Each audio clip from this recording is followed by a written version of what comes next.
क्या हुआ था? यह घटना सच में बहुत हैरान कर देने वाली थी।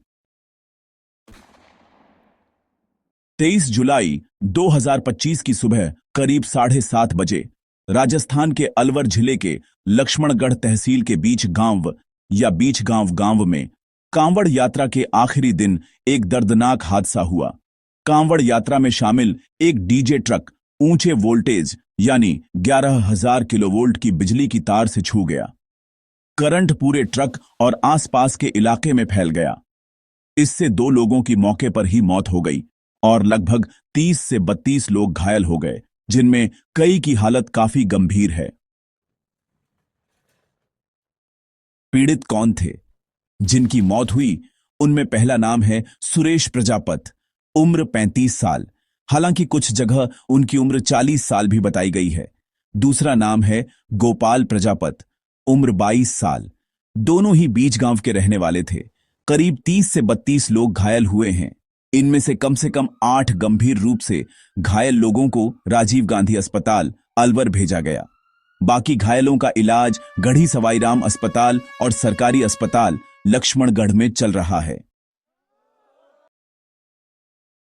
कांवड़ यात्रा क्या होती है? दरअसल कांवड़ यात्रा श्रावण महीने में भगवान शिव के भक्तों द्वारा की जाने वाली एक धार्मिक यात्रा है। इसमें श्रद्धालु हरिद्वार से गंगा जल लाकर अपने गांव के शिव मंदिरों में चढ़ाते हैं। अलवर के इस समूह में करीब 500 श्रद्धालु थे जो हरिद्वार से लौटते समय गांव के मंदिर का परिक्रमा कर रहे थे। तभी यह हादसा हुआ। तो हादसे की वजह क्या थी? दरअसल डीजे ट्रक एक नीचे लटकी हुई हाई टेंशन तार जो 11,000 वोल्ट की थी उससे टकरा गया। इसके बाद बिजली का झटका ट्रक और आसपास खड़े लोगों को भी लग गया। गांव वालों ने पहले ही कई बार बिजली विभाग को इस तार के बारे में शिकायत दी थी, लेकिन अफसोस कोई कार्रवाई नहीं हुई। हादसे की असली वजह यही थी कि डीजे ट्रक उस नीचे लटकी हुई हाई टेंशन वायर से टकरा गया। जब ट्रक तार से टकराया तो बिजली का झटका न सिर्फ ट्रक में बैठे लोगों को बल्कि आसपास खड़े लोगों को भी लग गया। गांव वालों ने तो पहले ही कई बार बिजली विभाग को इस तार के बारे में शिकायत दी थी, लेकिन फिर भी कोई कार्रवाई नहीं की गई। अब सरकार की प्रतिक्रिया की बात करें तो राजस्थान के मुख्यमंत्री भजनलाल शर्मा ने तुरंत शोक जताया और न्याय का भरोसा दिलाया। वहीं वन मंत्री संजय शर्मा मौके पर पहुंचे और खुद हालात का जायजा लिया।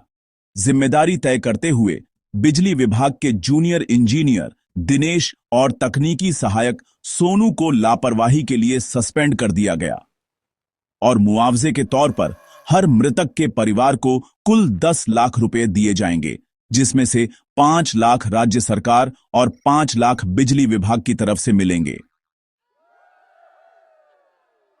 जनता का गुस्सा और विरोध अब खुलकर सामने आने लगा था। लोग अपने गुस्से को दबा नहीं पा रहे थे और हर तरफ चर्चा इसी हादसे की हो रही थी। गांव वालों ने धरना दिया और लक्ष्मणगढ़ मुंडावर रोड को जाम कर दिया। उन्होंने अपनी मांगे रखीं, बिजली विभाग की जांच हो, दोषी अधिकारियों की गिरफ्तारी हो और तार को ठीक किया जाए ताकि भविष्य में ऐसे हादसे न हों। लोगों ने बताया कि हादसे वाली जगह के पास सरकारी और निजी स्कूल और पब्लिक लाइब्रेरी भी है, जिससे बच्चों की सुरक्षा पर भी खतरा था। जब तहसीलदार ममता कुमारी भीड़ को समझाने आईं, तो उन्होंने कहा कि उन्हें किसी शिकायत की जानकारी नहीं थी और इससे लोगों का गुस्सा और बढ़ गया। मीडिया रिपोर्ट्स में दोनों मृतकों सुरेश और गोपाल को एक जैसा बताया गया। घायलों की संख्या कहीं 25 तो कहीं 32 के बीच बताई गई। हादसे का कारण 11 केवी तार से ट्रक के टकराने से करंट लगना बताया गया। गांव का नाम कहीं बीच गांव तो कहीं बीच गांव लिखा गया। स्पेलिंग में फर्क था। सुरेश की उम्र भी कहीं 35 तो कहीं 40 साल बताई गई। इन सब बातों की पुष्टि विश्वसनीय स्रोतों द स्टेट्समैन, ईटीवी भारत और न्यूज मैक्स इंडिया से की गई। कानूनी और नागरिक जिम्मेदारियां बहुत अहम होती हैं। अगर बात करें लापरवाही की, तो बिजली अधिनियम 2003 के अनुसार हाई टेंशन तारों की नियमित जांच जरूरी है। अगर पहले भी शिकायतें थीं और फिर भी कोई कार्रवाई नहीं हुई तो धारा 304A यानी गैर इरादतन हत्या के तहत केस बन सकता है।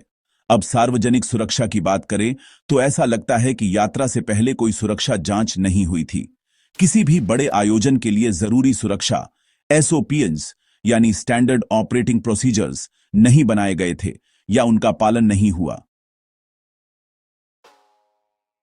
तो हम यहां से क्या सीख सकते हैं? सबसे पहले तो यही कि सुरक्षा और जिम्मेदारी को कभी हल्के में नहीं लेना चाहिए।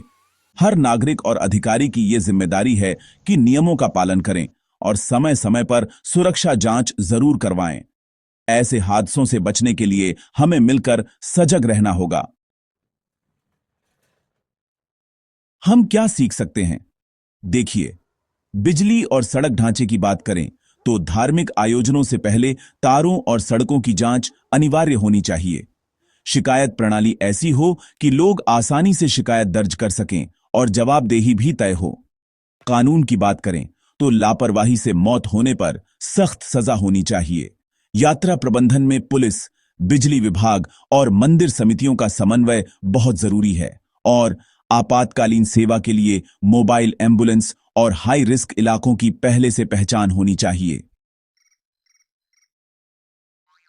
निष्कर्ष यही है कि अब और लापरवाही नहीं चलेगी।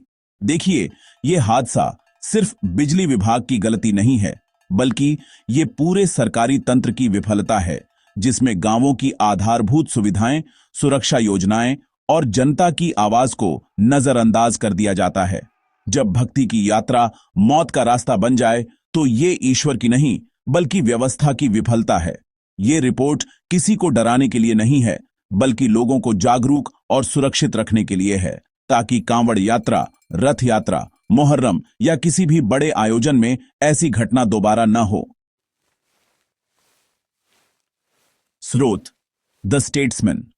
कनवार Yatra accident report ETV Bharat, Newsmax India, Electricity Act 2003 और Indian Penal Code sections 304 A 337। कानूनी घोषणा शिक्षकों, पत्रकारों, सामाजिक कार्यकर्ताओं के लिए। यह रिपोर्ट केवल शैक्षणिक, पत्रकारिता और जन जागरूकता के उद्देश्य से बनाई गई है। इसमें दी गई सभी जानकारी सार्वजनिक रूप से उपलब्ध विश्वसनीय स्रोतों से ली गई है। इसका मकसद किसी संस्था या व्यक्ति को बदनाम करना नहीं है। कृपया इस जानकारी का उपयोग समाज और सुरक्षा की भलाई के लिए करें।